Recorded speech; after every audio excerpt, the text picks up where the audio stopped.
কি ভালো কাজ হচ্ছে? আচ্ছা আচ্ছা আচ্ছা। রাজধানীর মতিঝিলে ফুটপাতে অভিযান চালাচ্ছিলেন ম্যাজিস্ট্রেট। এমন সময় দেখা গেল হৃদয় জোড়ানো দৃশ্য। অভিযানের মাঝপথেই হুড়মুড় করে এগিয়ে এলেন এক বাক প্রতিবন্ধী, যিনি কথা বলতে পারেন না, ইশারাই যার একমাত্র ভাষা।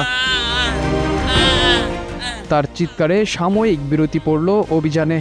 কেউ কেউ বিরক্ত হয়ে তাকে সরিয়ে দিতে চাইলেও ম্যাজিস্ট্রেট দূর থেকে লক্ষ্য করছিলেন সেই অদ্ভুত কার্যকলাপ। ময়লা পোশাক আর এলোমেলো চেহারা, ম্যাজিস্ট্রেট হয়তো ভেবেছিলেন লোকটি অভাবী এবং মানসিক ভারসাম্যহীন কেউ। হয়তো পেটের ক্ষুধায় সাহায্যের জন্যই তার এই হই হুল্লোড়।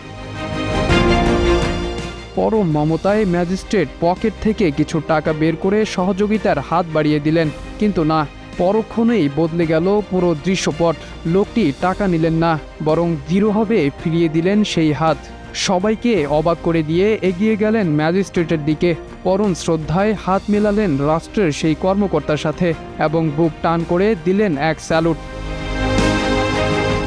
তিনি আসলে পাগল নন, তিনি একজন বাক প্রতিবন্ধী রিকশা চালক। দীর্ঘদিনের দখলদারিত্বে যখন সাধারণ মানুষের হাঁটার পথ রুদ্ধ ছিল, তখন এক সরকারি কর্মকর্তার সাহসিকতা তাকে মুগ্ধ করেছে। তার স্যালুট যেন বলছিল, স্যার, আপনি যা করেছেন আমাদের জন্যই করেছেন। টাকার চেয়েও যে সম্মানের মূল্য অনেক বেশি, তা বুঝিয়ে দিলেন এই সাধারণ রিকশা চালক।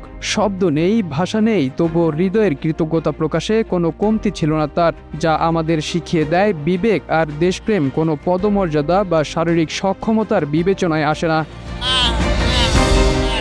Junaid Hossain, Times today.